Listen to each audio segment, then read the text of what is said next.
बोलिए सदगुरु भगवान की जय। क्या रखा है चरण तेरे, क्या रखा है उस परमात्मा के चरणों में, क्या रखा है सतगुरु के चरणों में, क्या रखा है महात्माओं के चरण में। कितने महात्मा तो नहाते धोते भी नहीं है, ऐसे ही उनके पैर रहते हैं, लेकिन फिर भी उनके चरणों का बड़ा महत्व दिया जाता है भगवत साधना में, माने भगवान की तरफ, भगवान के मार्ग में चलने में, तो बड़ा उनको महत्व दिया गया है। बंदव सदगुरु चरण, सबने वंदना की है गुरु के चरणों की। गुरु कोई इंसान ही है, कोई साधु संत महात्मा के रूप में कोई इंसान ही है, कोई ऐसा अलौकिक गुरु नहीं है कि कोई भगवान को ही कह दे गुरु आप ही हो। तो लक्ष्मण जी सवाल किए राम जी से, ये माया क्या है? तो लक्ष्मण जी कहते हैं तोर मोर, राम जी कहते हैं तोर मोर की ये माया, जीव शिव सब ही न चाया। चाहे वो जीव हो, चाहे वो जीव से परे हो गया हो, महात्मा और संत हो, माने कि शिव की स्थिति वाला।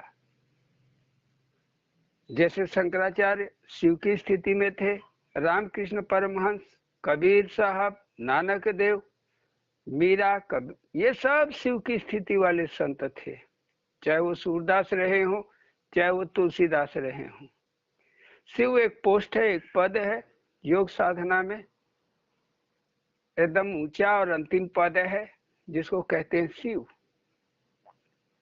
शिव माने होता है सत्य, जो सत्य में प्रवेश कर गया है, माने जिसका मन, जिसकी इंद्रियां, जिसकी बुद्धि, माने ओम भू भुवा सब समा गए हैं उस सत्य के अंदर। तो जिसने स्वयं को खो दिया है वह भी शिव कहलाता है, और वो भी नाच रहा है, वो भी नाच रहा है। उनके सामने भी दिक्कतें और परेशानियां आती हैं, लेकिन आप देख लीजिए कोई भी महात्मा, कोई भी संत किसी भी दिक्कत से, किसी भी परेशानी से डिगा नहीं, परेशान नहीं हुआ, या घबराया नहीं, या किसी से शरण नहीं माना ये बचा लो मुझे बचा लो, ऐसा कुछ नहीं है। अगर अगर ऐसा है तब उसने तत्व में प्रवेश नहीं किया है। जिसने तत्व में प्रवेश कर लिया, तत्व क्या है? आत्मा, एक ही तत्व है, इसके अलावा कोई दूसरा तत्व नहीं है। तो दूसरा कोई तत्व ही नहीं है। जिसने इस तत्व में प्रवेश कर लिया तब उसके लिए संभू हो जाता है, माने अपनी ही भू, अपनी ही भू का मालिक, निज स्वरूप जो है वह शिवाकार हो जाता है, वह रामाकार हो जाता है, वह ओमकार हो जाता है। शिवाकार कहो, रामाकार कहो, ओमकार कहो, एक ही बात, कुछ अलग नहीं। त्रिलंग स्वामी को अंग्रेज लोग बड़ा नफरत करते थे। त्रिलंग स्वामी काशी की घाट पे नंगा धड़ंगा लेटे रहते थे, एकदम, एक तो काली कलूटे, ऊपर से मोटे भी, और लेटे रहते थे। तो जितने अंग्रेज औरतें आदमी सब आते थे देश सैर करने के लिए गंगा के किनारे, तो देखते इस आदमी को लेटे हुए तो लोग जा जा कंप्लेन करते। पुलिस में कंप्लेन हुआ, कलेक्टर के पास पहुंचा कंप्लेन, तो कलेक्टर ने आदेश जारी किया कि इस आदमी को जेल में बंद कर दिया जाए, कैद करो। तब दरोगा तो कोई हिंदू ही था। जो बड़े बड़े पद रहा करते थे वो तो अंग्रेजों के थे, नीचे पद हिंदुस्तानियों के थे। तब बेचारा कोई हिंदू ही था। अब आदेश का तामील करना था तो गया, अपना 2-4 सिपाही लेके जब पकड़ने के लिए सिपाही आगे दौड़े, नदी जाकर पकड़ लो यही आदमी, जब 4-5 सिपाही दौड़े पकड़ने के लिए तो तिरलंग स्वामी घूमते हुए टहलते पानी में चले गए, पानी में जाके डुबकी लगा लिए। इसके बाद 1-2 घंटे तक लोग वहां खोजते रह गए, मिले नहीं। अगले दिन फिर गोताखोरों को लेके दरोगा गया, फिर वैसे ही तिरलंग स्वामी पानी में चले गए, गंगा नदी के पानी में चले गए। अब गोताखोर लग गए खोजने में, जहां 4 फुट पानी वहां तिरलंग स्वामी बैठे और गोताखोरों को नहीं मिला। पूरा उधर आस पास सारा एरिया छान मारा, कई दिन तक यही तमाशा चलते रहा। इधर जो है कलेक्टर का प्रेशर, दबाव पड़ता है एसपी पे, एसपी चिल्लाता दरोगा पे, तुम अरेस्ट नहीं किए कैसे हो, ये है। बोला एसपी साहब आप ही अरेस्ट कर लो, हमसे तो ये बस की बात नहीं है। ये इंसान पानी में जाता है, इसके बाद पता नहीं क्या हो जाता है। 1 घंटा 4-4 घंटा दिन भर 24 घंटा हमने निगरानी की है, 24 घंटा भी वो नहीं रहता है, पानी में डूबा रहता है। न इस पार न उस पार, दोनों तरफ फोर्स लगा दिया है, दोनों तरफ, इस घाट पे भी उस तरफ जो घाट है उस सब जगह कहीं वो निकलता ही नहीं है। और जब फोर्स चली आती है तब आके बैठ जाता है।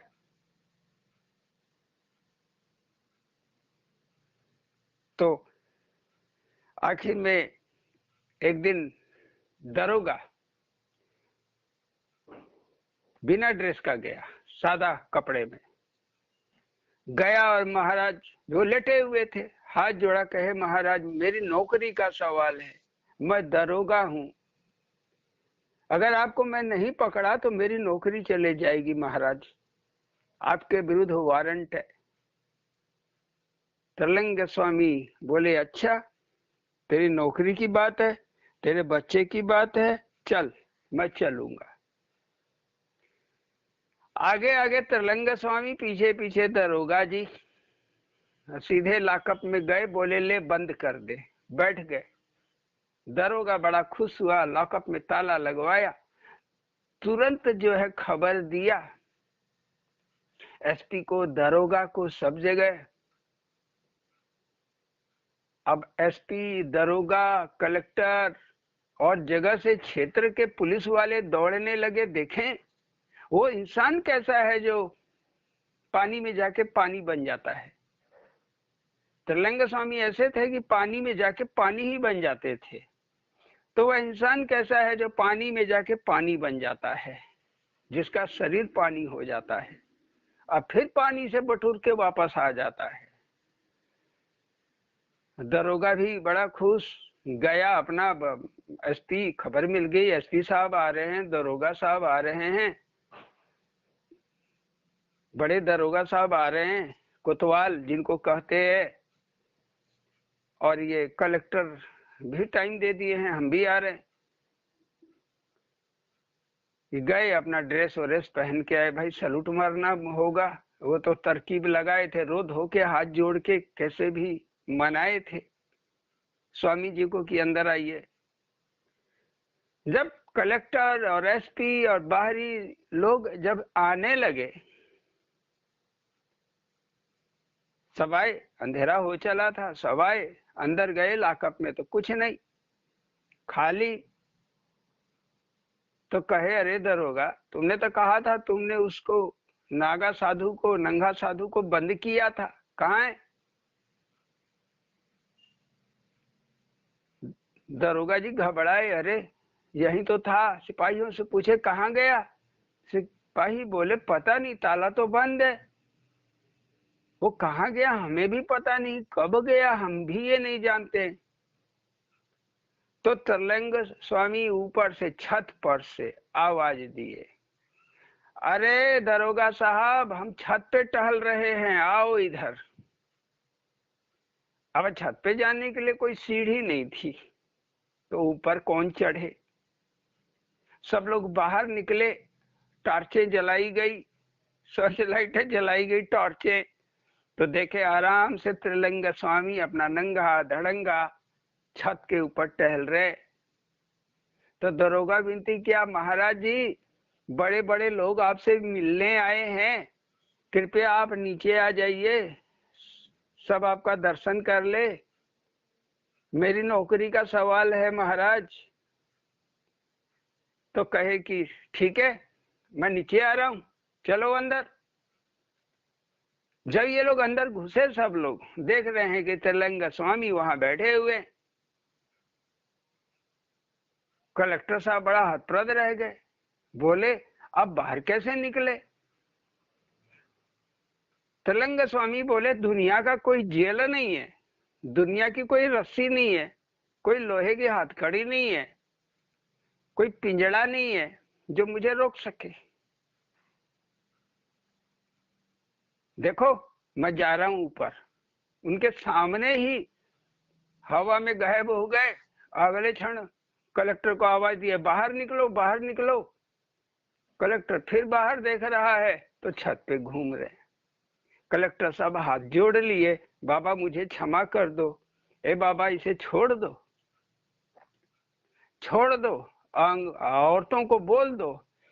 महाराज बसे की विनती है, आप एक एक घाट पे रहिए, जहां आप रहेंगे वहां कोई नहीं जाएगा, जाओ भाई इनके लिए एक अलग एरिया बना दो। तो अंग्रेज शासन ने उनके लिए एक अलग घाट ही बना दिया कि वहां दूसरी कोई औरतें या लड़कियां या बच्चे न जाएं। इस तरह की हस्ती, इस तरह की हस्ती महात्मा होते हैं। जैसा जैसा वो कर सके, भगवान की ही कृपा होती है, उनका अपना कुछ नहीं होता, वह जानते हैं कि ये सब इच्छा भगवान की। तो क्या रखा है चरण में कि सारी दुनिया उस परमात्मा को छू लेना चाहती है, पा जाना चाहती है। एक संत आ जाएं। तो स्वामी गणानंद जी एक बार गए बंबई पालघर, दुनिया भर के लोग दौड़े, ब्रैकेट तोड़ दिए, जो बांस की बल्लियां लगी हुई थी लकड़ी की, लोग तोड़ दिए चरण छूने के चक्कर में। महाराज जी कहे तुम लोग वहीं बैठो, मैं सबके सामने घूम के आता हूं, सब लोग छू लो, लेकिन ये चरण छूने से क्या हो जाएगा? ये तो बाहर की श्रद्धा है, भीतर से मेरे चरण छू लो। तो भीतर से कैसे चरण छू सकते हैं, उसका भी ज्ञान होना चाहिए।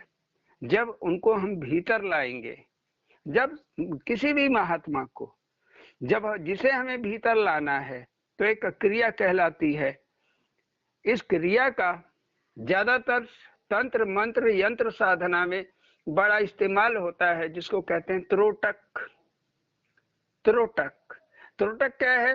तस्वीर सामने रख लीजिए, एक टक देखते रहिए, एक टक रखते रहिए, तो तस्वीर बस यहीं तक। इसके बाद क्या होगा, आपका चित्त पकड़ लेगा उस फोटो को, उस मूर्ति को आपका चित्त पकड़ लेगा, माने छप जाएगा। देखते देखते कोई चीज, जैसे आप दिन भर घास ही काटिए, जब ध्यान करने बैठेंगे तो आपको का दिखाई देने लगेगा, आप घास काट रहे हो। दिन भर आप ऑफिस का काम करते हैं, ध्यान करने बैठिए, आपको लगेगा आप ऑफिस की फाइल ही उलट रहे हो। तो दिन भर जो आप किए वो, जब आप एकाग्र होना चाहते हैं तब वह आपके सामने बाधा बन के खड़ी हो जाती है। तो इसको नष्ट करने के लिए, क्योंकि देखा आपने और किया, तो इसको एक कर्म किया, कुछ कर्म आंखों ने किया, हाथ पैर से आपने किया, चित्त में छप गया। अब जब आप बैठ रहे हो शांति से, तो चित्त से बाहर निकल रहा है। तो चित्त में चित्र को बिठाना, जो चित्र हम देखते हैं वह भी दिल में बैठता है, जो हम सुनते हैं वह भी हमारे चित्त में ही जाता है। सब चीज का भंडार यह चित्त ही है, चित्त ही है, बहुत बड़ा भंडार है ये चित्त। तो पता नहीं आप जन्म जन्म से कितनी चीजें देखे और सुने हैं, कितना कुछ किए हैं, सो सब यहाँ इकट्ठा है। तो जो लोग बराबर सदगुरु का दर्शन जाके करते हैं तो उनको ज्यादा त्रोटक की जरूरत नहीं, जो सदगुरु के दर्शन नहीं करता उनके लिए चित्र सहारा है। चित्र को देखते रहे और भजन करें। चित्र को देखते हुए भजन करें। क्या भजन? तो भजन है नाम का। कैसे करें? मुंह से करें या तो कीर्तन करें, हरि ओम हरि हरि सीताराम सीताराम, जो पसंद वो कीर्तन करें। और कैसे अपने भजन कैसे किया जाता है? चुपचाप शांति से बैठ जाएं, आंख को अपना हल्का ढीला रखें, न पूरा बंद करें न एकदम कस के खोल के रखें, स्थिर कर दे अपने आप। आंखें जितनी जाएं जाने दीजिए, बस अपने मन को लगा दीजिए कब सांस आई कब सांस बाहर गई। 2-4 मिनट जब ऐसा हो जाए, अपनी सांस को देख ले कि कब अंदर आई कब गई। फिर यह देखिए कि दाई और नाई बाई नाक ये दोनों से एक साथ अब जाए और एक साथ बाहर आए। आपको खींचातानी करने की जरूरत नहीं है। सांस को शांति से आराम से, जैसे आप हर घड़ी सांस लेते हैं वैसे ही चलने दीजिए। आपको जोर नहीं लगाना है सांस के ऊपर कि जबरदस्ती हवा खींचे। आपको खाली ध्यान उसके ऊपर लगाना है। तो आप जो चित्र देखे हैं या अगर आपने सदगुरु को दर्शन कर लिए हैं तब तो चित्र की कोई जरूरत नहीं। आप केवल सांस पकड़िए, एक दिन वह चित्र आपके चित्त में नजर आएगा। और जिन्होंने सदगुरु के दर्शन नहीं किए हैं, महात्मा संत के दर्शन नहीं किए हैं, उनके लिए महात्माओं का और संतों का, उन महात्माओं का, उन संतों का जो अभी दुनिया में शरीर से मौजूद हैं, वह संत जिन्होंने शरीर छोड़ दिया है, अगर उसको पकड़ेंगे तो बड़ा समय लगेगा। फिर घूम के वहीं आना पड़ेगा, फिर घूम के वहीं आना पड़ेगा जो जीवित संत हैं। इसलिए आप सीधे शॉर्टकट रास्ता अपनाइए, घूम को क्यों आना। शॉर्टकट रास्ता अपनाइए। यही गलती शुरू ने स्वामी अड़गड़ानंद जी ने की थी, इनके दादा भाई ने भी की थी। बाद में जब 3-4-6 महीने बाद दादा गुरु को पता चला परमानंद जी को, तो फोटो उठा के फाड़ दिए, क्योंकि अड़गड़ानंद जी कृष्ण का फोटो रख के ध्यान करते थे और इनके दादा भाई राम जी का, वो राम भगत थे तो राम जी का, दोनों को उठा के फाड़ के फेंक दिया और कहा सुनो तुम दोनों विश्वास करो, मैं ही कृष्ण हूं, मैं ही राम हूं, मैं ही कृष्ण हूं, मैं ही राम हूं। आज जान गए, आज वो दोनों शिष्य जान गए कि मैं ही राम हूं, मैं ही कृष्ण हूं। यही बात जब रामकृष्ण परमहंस को समझ में आई, अनुभव में आ गई, मैं ही राम हूं, मैं ही कृष्ण हूं, तो बहुत तेज हंसे। तो उनके जो शिष्य योगी थे, जैसे विवेकानंद, 10 शिष्य उनके भी योगी थे। तो विवेकानंद पूछे कि प्रभु ये हंसी कैसी, बड़ा प्रसन्नचित्त नजर आ रहे।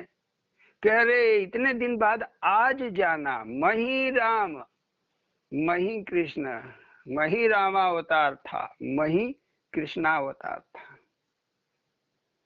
बड़ा रहस्यमय लगता है ये, लेकिन बिल्कुल साफ साफ है, आत्मा तो वही है जो आपके अंदर आत्मा स्थित है। आप तो वही आत्मा हो, लेकिन आपने तो जीव को पकड़ के रखा है, जीव से ही सारा काम ले रहे हैं। और माया, माया माने और जो दिखाई देती है आपको, तो जीव और माया का संबंध है। जीव का संबंध अगर आत्मा से हो जाए तो इस आत्मा से ही करने के लिए योग इसी को कहते हैं। ये जीव आत्मा से जोड़ने के लिए ही इस महात्मा की चरण की जरूरत है, जो निर्वाणी है, जो निर्वाण प्राप्त कर लिए हैं। तो यही सवाल आगे बढ़ते हुए भजन में आ जाएं। ये तो कुछ बातें जो कि 1 घंटे समय में कितना कहा जा सकता है।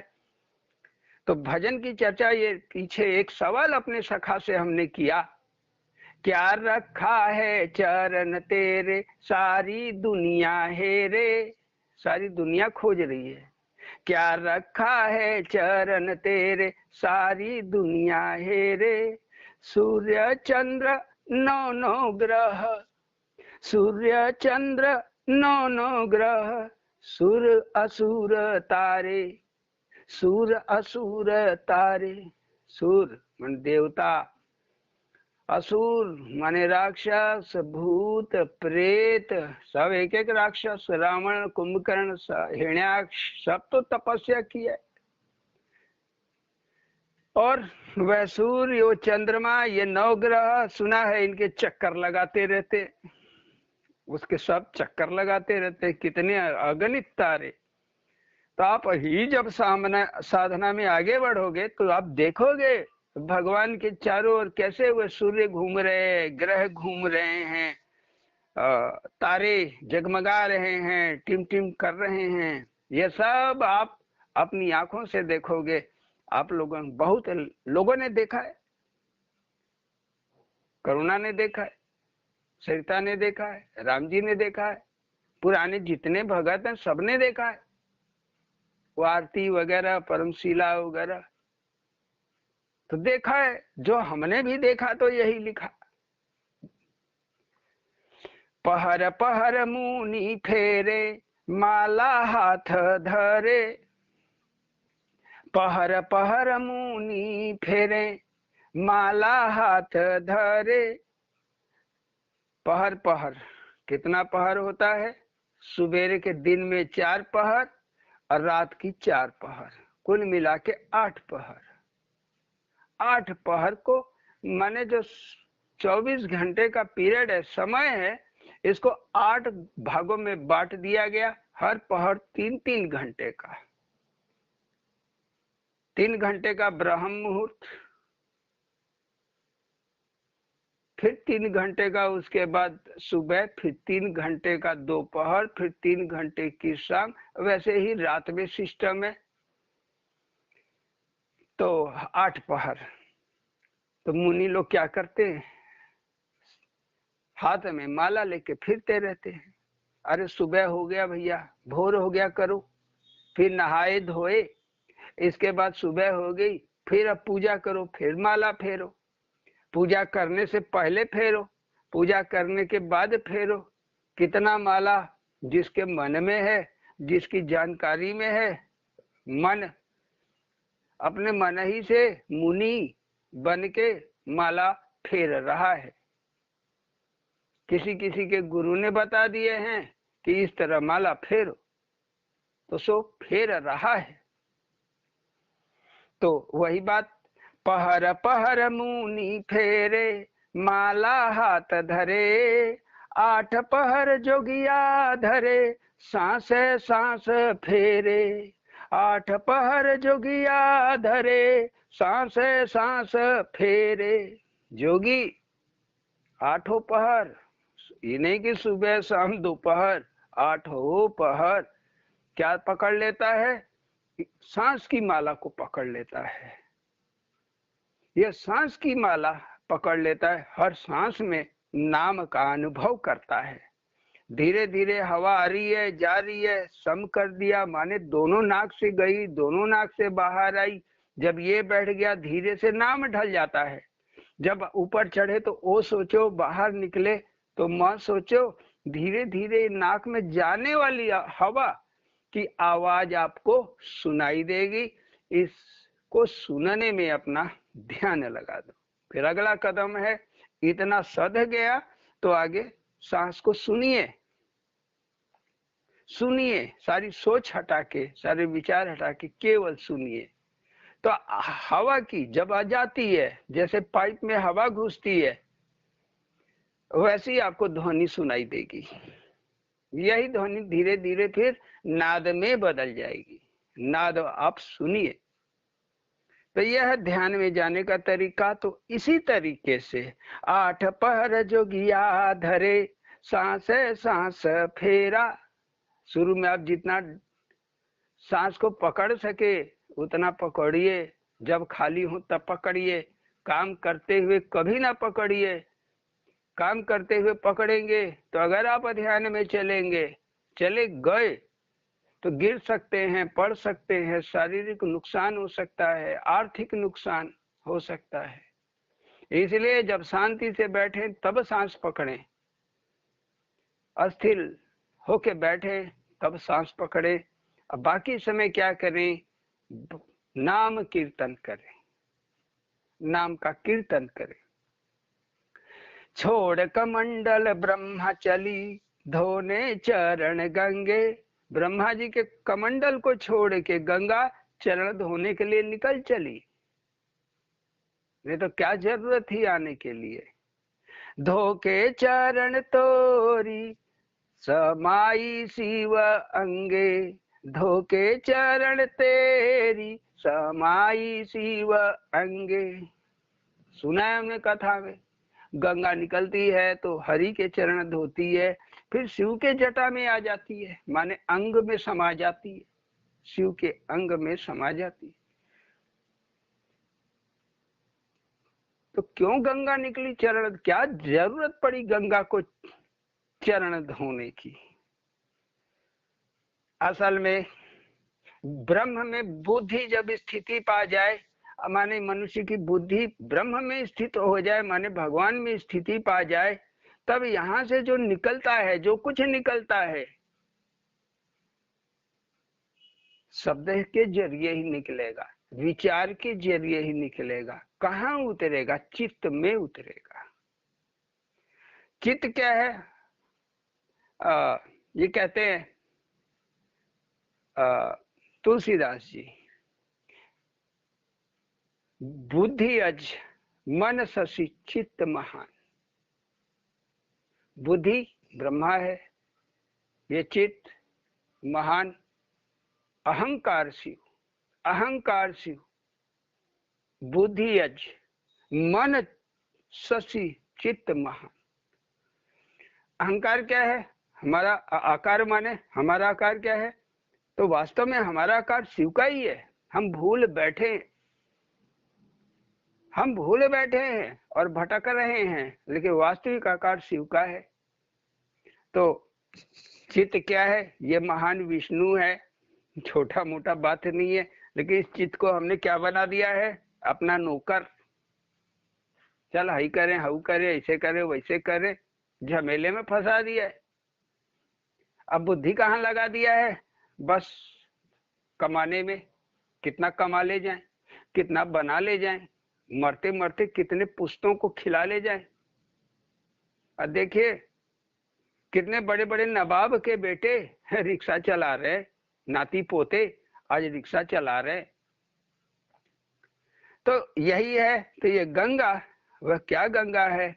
आकाश से उतरने वाली, भगवान से मिलने वाला, ये बुद्धि में पहले आता है, उतरता है। इसको बोलते हैं आकाश वृत्ति। जो आकाशवाणी है, शब्द है, ऊपर आकाश से उतरते हैं तो कहाँ? बुद्धि में उतरते हैं।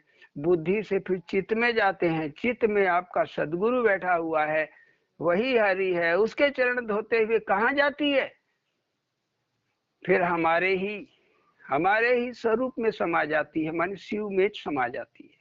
और जब जरूरत पड़ता है, आप 8 साल, 10 साल, 5 साल की तपस्या के बाद जो कुछ ये बटोर लिए हो शिव बन के, समाधि लगा लगा के, एक दिन रुकेगा थोड़ी ना, एक दिन निकलना शुरू हो जाएगा।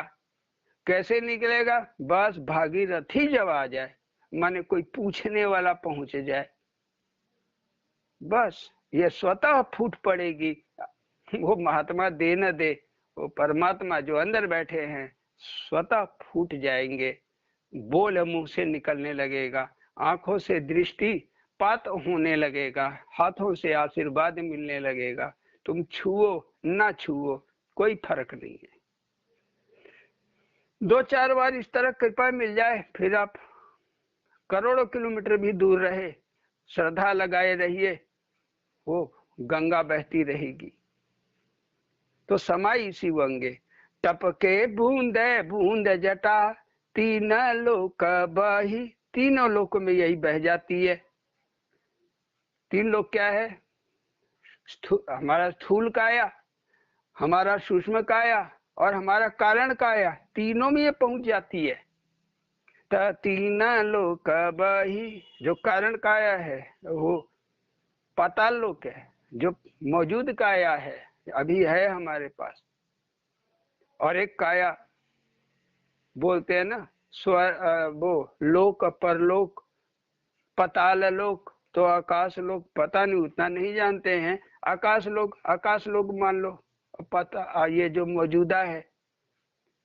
तो पाताल रसातल बोलते हैं उसको। रसातल हमारा अंदर जो कारण शरीर है यही रसातल है।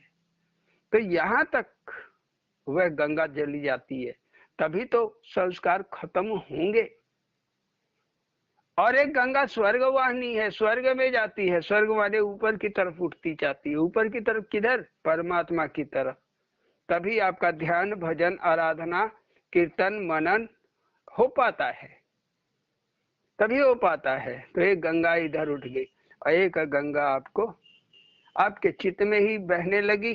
धरती जिसको कहते हैं, धरती पे ही बहने लगी। चित्त में जितने आने जाने वाले भूले भटके इंद्रियों में बैठे हुए संस्कार आते हैं, सबको धोती जाती है। तो इस तरह ये तीन गंगा हो जाती है। तो एक पताले, दूजा स्वर्ग, टपके बूंद बूंद जटा, तीन लोक बही, गंगा एक पताले, दूजा स्वर्ग बही, तीसरी धरती बही, मेटत पाप भारी। एक चित्त में ही बहने लगती है, वह बड़े से बड़े पापों को खत्म करती जाती है।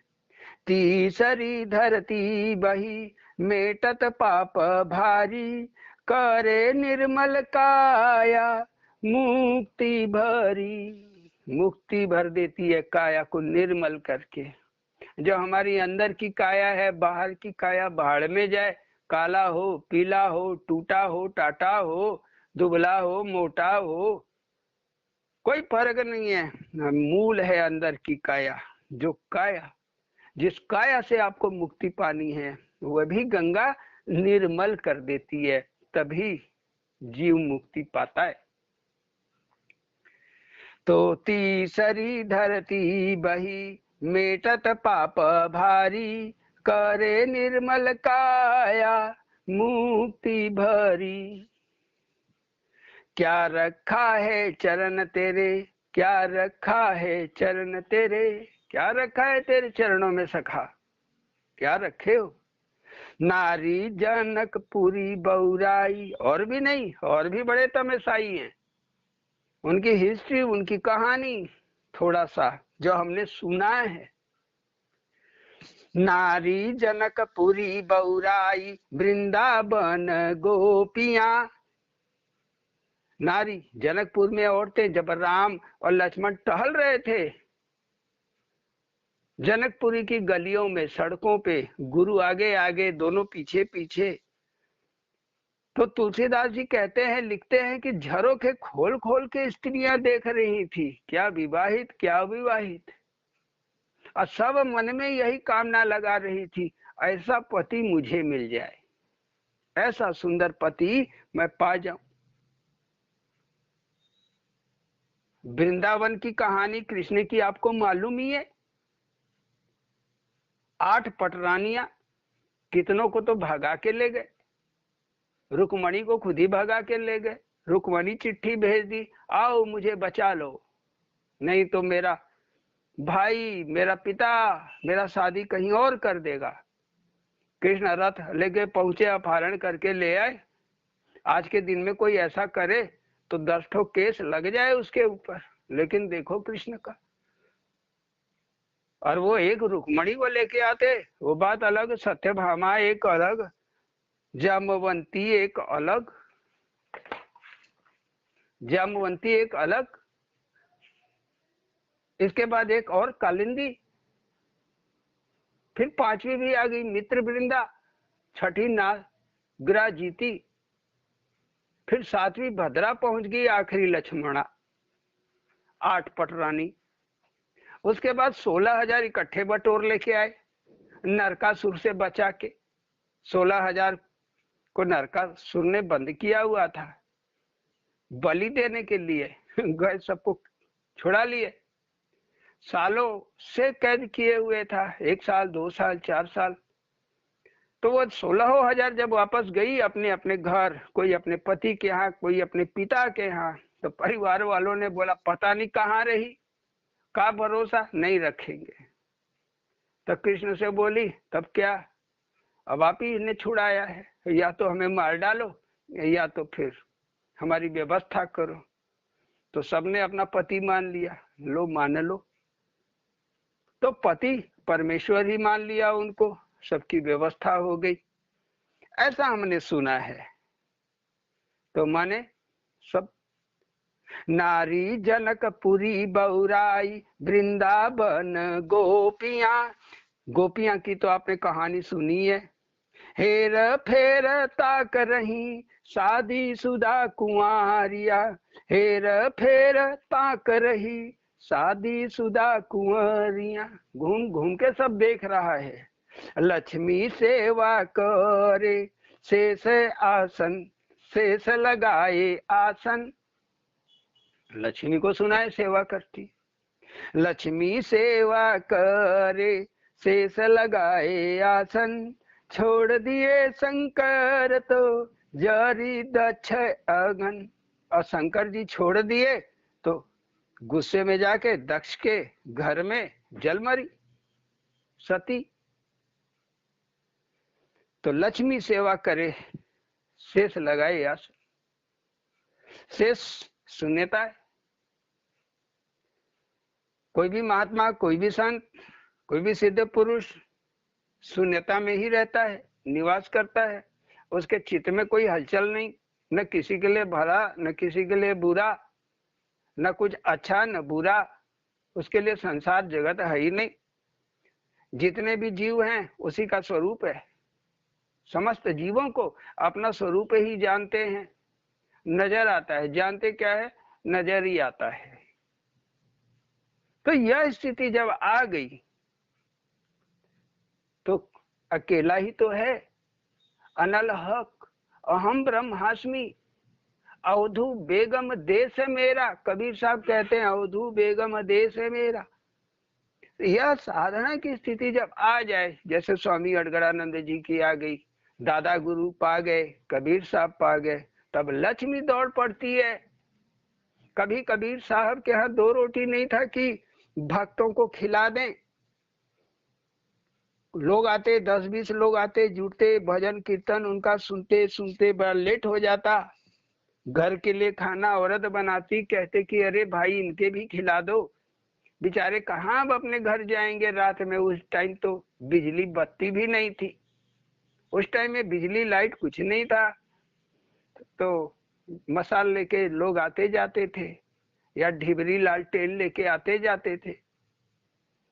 तो कहाँ बेचारे जाएंगे। चलो कुछ नहीं, औरत गुस्सा आ जाती तो बोले कुछ नहीं, गेहूं है उबाल दो, नमक डाल के सब खा लेंगे। दाना भी नहीं बचा उनके घर में, खुद खाने के लिए नहीं बचा। यहाँ तक कि उनका लड़का कमाल, लड़की कमली गुस्सा हो जाती, अरे अपने खाने के लिए है नहीं, काम तो हो नहीं रहा है, जो आमदनी आ रही थी कपड़ा बिन के वो तो ठप पड़ा हुआ है, कभी बीना कभी नहीं बीना। तो भी बोलते चलो कोई बात नहीं, उधार ले आओ उधार ले आओ। कैसे भी 2 ही रोटी 1 ही रोटी लोगों को खिलाने लगे। लेकिन बाद में चल के ऐसी व्यवस्था निकली कि दिल्ली के सुल्तान, काशी नरेश, ये सब व्यवस्था अपने हाथ में थाम लिए। चाहे वो लाख शिष्य वहां आना जाना करें या दर्शनार्थी, व्यवस्था काशी नरेश की। तब क्या हुआ, लक्ष्मी सेवा कर रही है। इसी को कहते हैं लक्ष्मी सेवा करना। जिस लक्ष्मी के लिए दुनिया मर रही है वही लक्ष्मी सेवा करवाती है। दत्तात्रेय दौड़ के जाते, जहां दौड़ के जाते भाग करके वहीं भीड़ लग जाती। परेशान हो गए, कहे हे प्रभु मैं कहाँ जाऊं, क्योंकि अभी समय नहीं है ज्यादा लंबा इस कहानी को सुनाए। तो भगवान कहे रे मूर्ख, कहीं भी जा, मैं तेरे साथ हूं तो लक्ष्मी कहाँ जाएगी। तेरे पीछे लगी रहेगी, चुप कर शांति से बैठ जा। तो जाके दक्षिण भारत पे दत्तात्रेय जी पहाड़ के ऊपर बैठ गए। सोचे यहाँ कोई नहीं आएगा। 3-4 दिन होते होते वहां 4 आदमी पहुंच गए। एक ने कहा मैं अंधा था, चमत्कार हो गया। एक बुढ़िया आई, बोली वो देख पहाड़ के ऊपर। कौन है? तो हमने देखा। हमने कहा एक नागा संत बैठा हुआ है। बोले चल उसी ने तेरी आंखें ठीक की, जा दर्शन कर। दूसरे ने कहा महाराज मैं लंगड़ा था। एक बुढ़िया आई, हाथ पकड़ के बोली चल मेरे साथ। बाहर निकला, बोले वो देख क्या है? बोला पहाड़ दिख रहा है। तो उसके ऊपर कोई है? हाँ हाँ काला है। बोलो काला साहब वो संत है, जा उसके दर्शन कर, तेरा पैर ठीक हो जाएगा। तो हम कैसे जाएंगे? हम लंगड़े आदमी पहाड़ कैसे चढ़ लेंगे? चलना मुश्किल हो रहा है, पहाड़ कैसे चढ़ लेंगे? बोले अरे तू खाली मनौती मान ले, सुबेरे जाऊंगा तुम्हारे प्रभु दर्शन करूंगा तो ठीक हो जाएगा। उसने मनौती मान लिया, तुरंत ठीक हो गया। तीसरे को आर्थिक तंगी थी, पैसे की तंगी थी, गठरी बुढ़िया ले जाके दिलवा दी, देख यहीं खोदना यहीं मिलेगा, लेकिन एक शर्त है वो महात्मा के दर्शन करके आना। बोला हाँ माँ जी खोदूंगा। खोदा, 2 फावड़ा निकल आया, सोने के सिक्के निकल आए, बड़ा खुश होगा, बिटिया की शादी होगी। ऐसा 34 लोग बड़ा दिन से हैजा का बीमार पड़ा हुआ, कोई दवाई नहीं लागू हो रही, ये होगा कि अब मर जाएगा तब मर जाएगा। बुढ़िया पहुंची और बोली कि चल भैया।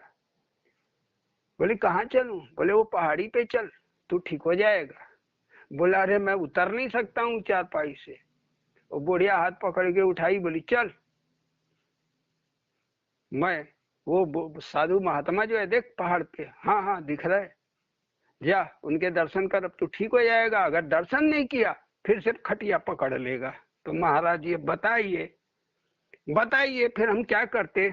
हमारा तो काम बन गया। हम देखिए लिट्टी, ये पिसान, आटा, आप सब आलू, ईंधन, सब पानी लेके आए। हमें जो है 3 दिन लगा पहाड़ पे चढ़ने में महाराज, आप भी कहाँ आके बैठ गए। 1 महीने बाद वहां का राजा पहुंच गया, सीढ़ियां बनवा के, पत्थरों को काट के सीढ़ी बनवा दिया राजा ने, पहुंच गया 1 महीने के अंदर। और जाके अपना पूरा राज्य उनके हाथ में दे दिया, कागज में लिख के महाराज ये सब आपका है। बोले राजन तुम कैसे आए? बोले बस सीढ़ियां बनवा के। झांक के देखे दत्तात्रेय तो बोले ओ लक्ष्मी यहाँ भी नहीं छोड़ी। तो जहां हरि वहां तो लक्ष्मी दौड़ेगी ही। तो आप हरि के पीछे दौड़िए, लक्ष्मी अपने आप आएगी। तो शेष लगाइए आसन, आप बस शून्यता में हो जाइए, शून्यता में प्रवेश करा दीजिए।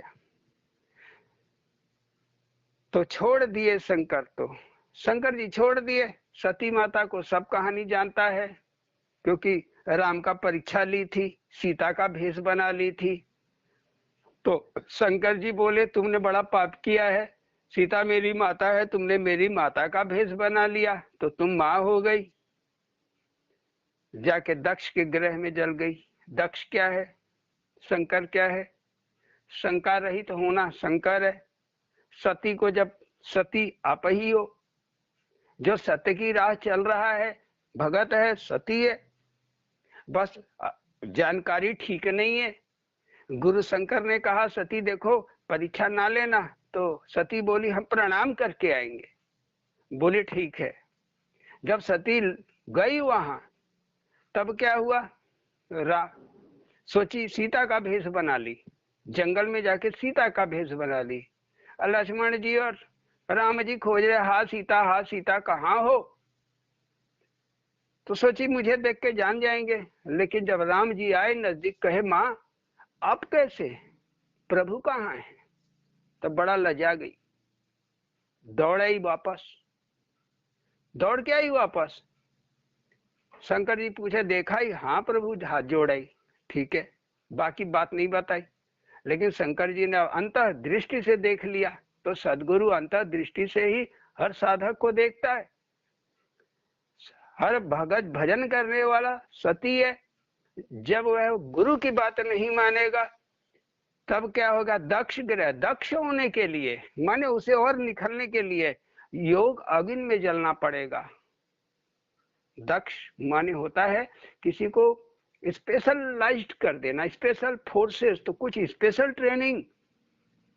वैसे ही यदि दक्ष अग्नि यज्ञ जो आप कर रहे हो, भगवान में शामिल हो गए हो, ये यज्ञ कर रहे हो, और इस ज्ञान ही इसमें मूल अग्नि है। जिस चीज का आपका ज्ञान नहीं, अनुभव नहीं, एक दो धक्का खाओगे जान जाओगे, एक दो धक्का खाओगे मूर्छित हो जाओगे, मतलब बेहोश पड़ जाओगे। तब शंकर जो शंका रहित है, वह ज्ञान तुम्हें उठा के अपने कान्हे पे चलेगा। जो शंकर है शंका रहित, वह परमात्मा तुम्हें उठा लेगा, तुम्हारे टुकड़े टुकड़े कर देगा और अंत में पार्वती बना देगा। तपस्या करके पार्वती बना देगा। तछो लक्ष्मी सेवा करे, शेष लगाए आसन, छोड़ दिए शंकर तो जारी दक्ष अगन, ध्यान जनित सूती क्षण, परमानंद बहुराया,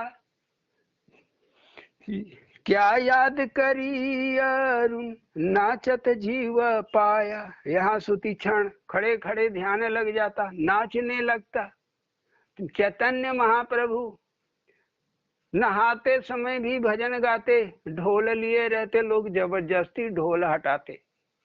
ढोल गले में लेके गली में सड़क पे कहीं भी जाना, नाचते हुए गाते हुए चलना, मतलब बौरा गए पागल जैसे। तो शुरू में तो सूती क्षण को भी लोग पागल समझे, चैतन्य महाप्रभु को भी लोग पागल कहे, लेकिन बाद में तो भीड़ लग गई उनको देखने के लिए, उनका भजन सुनने के लिए। तो बोलते हैं ये ध्यान जनित सुख इस तरह का होता है। वैसे ही जो बैठ के ध्यान जनित सुख पाते हैं वो अलग किस्म का होता है, और जो चलते फिरते पाते हैं उनका इस तरह का रहता है। तो माने ध्यानी और भजनानंदी। ध्यानी माने जो समाधि में जाके इस अंतःकरण का सुख बटोरता है, और दूसरा कीर्तन के माध्यम से, जैसे चैतन्य महाप्रभु कीर्तन गाते हुए उसी स्थान में प्रवेश कर जाता है जहां कहते हैं समाधि। समाधि तो ध्यान जनित सूती क्षण, परमानंद बहुराया, क्या याद करी अरुण, नाचत जीव पाया। किसको याद करूं, सारे जीव तो नाच रहे हैं। सर्प बिच्छू गले लगाया, भूत प्रेत संगे, सांप जैसे डसने वाले इंसान को भी रखा है अपने पास, जैसे शंकराचार्य ने रखा था, जिसने अभिनव गुप्त को, जिसने इनके ऊपर मारण मंत्र ही चला दिया। कुछ दिन परेशान भी रहे, 6-7 महीना साल भर उसी से, लेकिन फिर भी गले लगाए रहा बेटा खा पी भजन कर। ऐसे ही बहुत से शिष्य हैं जो डसते रहते हैं सदगुरु को, बिच्छू की तरह डंक मारते रहते हैं, राजनीति करते रहते हैं, गुरु को ही सिखाते रहते हैं। गुरु उनको डांटते हैं, डपेटते हैं, फिर भी साथ रखे रहते हैं। भूत माने जिंदा आदमी, जितने भी भूत है, जो भी जीवित है, चाहे पशु है, कुत्ता है, बकरी है, भैंसा है, सांप छुछुंदर, सब आ रहे जा रहे, सबके लिए वो कल्याण का रास्ता है। प्रेत माने होते हैं आपके पूर्व संस्कार, पितर कहलाते हैं। किसी भी भगत और साधक के पीछे जो संस्कार लगे हुए हैं उनको प्रेत कहते हैं। तो आपको अपने प्रेत से छुटकारा पाना है, तो कहने का मतलब अपने संस्कारों से छुटकारा पाना है। दुख क्यों आता है, यह प्रेत पुराने संस्कार दुख देने वाले, भारी दुख देते, तो इनसे बचना है। तो भजन ही मार्ग रास्ता है। श्रद्धा और विश्वास के साथ भजन कीजिए। सर्प बिच्छू गले लगाया, भूत प्रेत संगे, रोगी भोगी जोगी, सब हो गए चंगे। तो सदगुरु की शरण में जाके रोगी, जिसको भाव का पैसे का रोग लगा हुआ है, बड़ा आदमी बनने का रोग लगा हुआ है, बड़ा नौकरी पाने का रोग लगा हुआ है, बड़ी पढ़ाई करने का रोग लगा हुआ है, तो रोगी, भोगी, भोगने वाला माने कष्ट पाने वाला, ये दिक्कत महाराज, वो दिक्कत। अजोगी, जिसको जोग चाहिए, परमात्मा से जिसे जुड़ना है, सब का सब, सब का सब इस चरण को पाके कैसा हो जाएगा? चंगा। जादू कवन लगाई, सबरी जूठ खिलाई। क्या सबरी पे तूने जादू कर दिया कि चरण के लिए ही परेशान? ऐसा चरण पकड़ लिया कि भगवान जूठा खा लिए। जिसका भगवान खा लेंगे जूठ, उसका तो कल्याण होना ही है। खुद कह के और मांग मांग के खाए, मुस्कुरा मुस्कुरा के खाए। ऐसा चरण पकड़ ली, माने ऐसी श्रद्धा ला ली। श्रद्धा ही सबरी है। तो ऐसी श्रद्धा ले आई, आप भी ऐसी श्रद्धा ले आइए, भगवान आपका घर ही में खा लेंगे। जैसे सरोजा का खाए 2 लिट्टी, हमारा पराठा खाए और बहुत कुछ खाए, कितना बताएं। बहुत लोगों का खाए हैं, आप लोग को तो सब मालूम है। तो जादू कवन लगाई, सबरी जूठ खिलाई, प्रेम मगर भी दूरनी, केला छिलका खिलाई। केले का छिलका विदुरनी खिलाई, गुद्दा उठा के फेंक दिया डस्टबिन में, कचड़े की टोकरी में, और छिलका उनके मुंह में डाल दिया, और तो भी कृष्ण चबा रहे। विदुर देखे तो कहे, अरे भाग्यवान क्या करती हो? तब झटका आया, तब देखा क्या, कृष्ण अपना आराम से केले का छिलका चबा रहे। ये प्रेम भगवान का। इसीलिए तो चरण के लिए लोग मरते हैं। जो चरण को पूजेगा, जो चरण को मानेगा, चरण को जानेगा, वही भविष्य अपना लिखेगा। 64 योगिन करे गुलामी, इंद्र करे सलामी। 64 योगिन करे गुलामी, इंद्र करे सलामी। लगाया अरुण धूनी, हरि अंतर्यामी। अरुण तो धूनी रमा लिया है, हरि में अंतर्यामी, जो अंदर वाला है। अंतर्यामी माने अंदर वाला, सभी के अंदर है। तो अरुण तो धूना लगा लिया। 64 योगिनी करे गुलामी। योग के जो इतने भी 64 अंग कहे गए हैं, योगिनी माने योग करने वाले। जैसे प्रेम एक गुण है और श्रद्धा आपका गुण है, विश्वास भी एक गुण है, ऐसे ही अनेकों गुण है। जैसे संतोष भी एक गुण है, सत्य भी एक गुण है, ऐसे ही अनेकों गुण है। तो कहे जाते हैं 64 64 64, ये इनकी प्राप्ति हो जाती है। ये गुलामी करने लगती हैं, जो माया में धकेलती थी वो गुलामी करने लगती हैं। वास्तव में 64 का अर्थ होता है मन, चित्त। 4 माने 4, 60 माने ठगने वाले। तो 4 माने 4 कौन? मन, बुद्धि, चित्त, अहंकार। मन, बुद्धि, चित्त, अहंकार, ये 4 60 हुए। अगर आपसे भगवान का भजन करा लेंगे तो आपको आत्म दर्शन करा देंगे, लेकिन ये 60 अगर आपको संसार में धकेल देंगे तो आपको नाली में गिला देंगे। ये रोज आपको रुलाएंगे बिस्तर पे लेटा के, मारे है रे, ओए वैसा हो गया, वैसे हो गया, रोज अपना माथा फोटोगे, बुढ़ौती बिगाड़ देंगे। तो इसीलिए ये 4 है, इन चारों को योग करना है, मन इन चारों को जोड़ना है। यही 64 का यहाँ अर्थ है। हमारे लिखने का जो अर्थ है वो ये है। तो 64 योगिनी करे गुलामी, इंद्र करे सलामी। अहंकार, अहंकार से भरा हुआ मन ये भी सलामी करने लगता है। जब गोवर्धन उठा लिए, इंद्र कुछ नहीं कर पाया, हाथ जोड़ लिया, महाराज क्षमा क्षमा। तो ये अहंकारी कुछ नहीं कर सकता है। तो बस अरुण तो धुना लगा लिया, अजब तेरी कहानी 1016 रानिया, 8 धरी पटरानिया, राधा गल बहिया। अजब तेरी कहानी, 16,000 रानी, 8 पट रानी, गल बहिया किसके साथ कर रहे हो? राधा के साथ।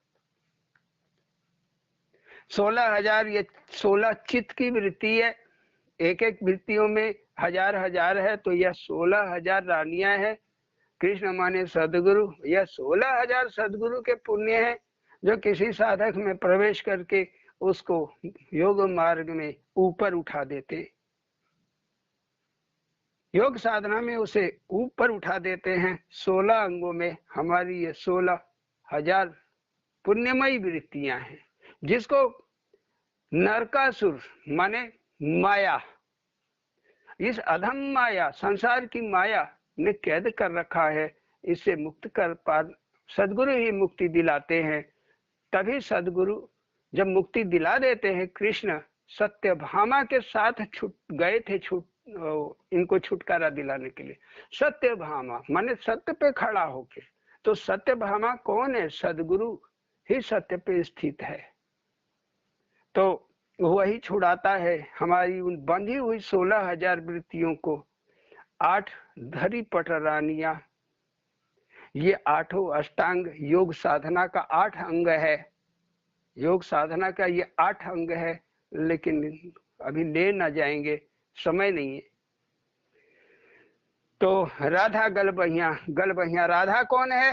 राधा प्रकाश, वह अद्भुत ज्ञान जिससे आप परमात्मा को छू लेंगे।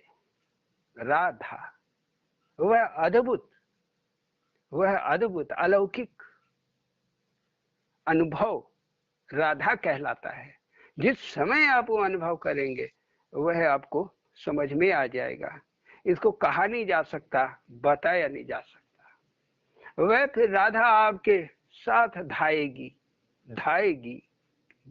धारण कर लोगे आप। रा को धारण कर लेना, राम को धारण कर लेना, यही राधा है। उस अलौकिक को अपने धारण कर लेना, ऐसा कि अंदर और बाहर वही रह जाए, तो राधा कहलाता है। ये अंतिम स्थिति है राधा। मंत्र कवन तंत्र कवन, अरुण भरल अगाधु। कौन सा मंत्र है या कौन सा तंत्र है, उपाय है कि हई लकड़ी लगा दे बांध लें तो काम हो जाएगा, नींबू मिर्ची लगा दे तो काम हो जाएगा, या ये त्रिकोण में ऐसा लिख दे तो ये ऐसा काम हो जाएगा, ये तंत्र है। या बड़े बड़े लंबे चौड़े मंत्र हैं, उर्दू से लेके इंग्लिश से लेके हिंदी में, संस्कृत में, सब भाषाओं में मंत्र है। तो कौन सा मंत्र ऐसा है? अरुण भरा लगा दो, अरुण के अंदर जो भरा हुआ है सखा, ये भी बता दो, लगे हाल इस अरुण का भी हाल बता दो कि कौन सा मंत्र, कौन सा तंत्र है इस अरुण नाम के मट्टी में भरा हुआ है। भवसागर हे रायल, राम राज अवधु। मंत्र कवन तंत्र कवन, अरुण भरल अगाधु। भवसागर हे रायल, राम राज अवधु। पता नहीं संसार कहाँ चला गया हमारा, देश दुनिया कहाँ चलेगी, खाली अब आनंद। राम का राज माने लग रहा है कि अब राम राज है। राम राज बैठे त्रैलोका, हर्षित लोग मिटे सब शोका। तो यही है रामराज। अवधु, अवधु माने अवध में रहने वाले, माने आत्मा में निवास करने वाले। आत्मा ही अवध है। वध माने काटना, अवध माने जो कटे ना, नष्ट ना हो, जले ना, डूबे ना, आकाश ना निकल सके, मट्टी ना खत्म कर सके, वो अवधु। तो आत्मा ही वह है। हरि चरण लोभ अरुण, अरुण के हृदय में तो हरि के चरण का लोभ है। हरि चरण लोभ अरुण, दिन रात मनवा फिरे। मन बार बार दौड़ता है हरि के चरणों को खोजते हुए, उसी को पाने का लोभ। महुवरिया की जगिया धाम, गढ़ सते सहेरे। इन्हीं चरणों को खोजते हुए जगिया धाम, बेढ़न, महुवरिया, कर्मा, कौन शक्तिपीठ आश्रम जो बाबा जी का है, उन्हीं को खोजते हुए छत्तीसगढ़, परसौना गए, उसी चरण को खोजते हुए। चित चित चरण अरुण कमल, धरो हरि मेरो। चित चरण, चित्त में चरण धरो अरुण कमल के ऊपर, लाल रंग के कमल के ऊपर। प्रभु तुम चरण धरो, ऐसे ही नहीं खाली धर दो, लाल रंग के, अरुण माने लाल, कमल तो प्रेम ही कमल है। ईश्वर के प्रति जो प्रेम है वह सदा बना रहे, तो प्रेम रूपी कमल छापो और धरो मेरे हृदय में। चित चरण अरुण कमल, धारो हरि मेरो। सतचित परमानंद, आनंद आनंद घेरो। सतचित परमानंद, आनंद आनंद घेरो। जैसे लोग कहते हैं क्षीर सागर, वैसे हम कहते हैं परम आनंद घेर दो। परम आनंद को ऐसा घेर दो जहां रहे आनंद ही आनंद रहे। क्या रखा है चरण तेरे, जीव शिव हेरे।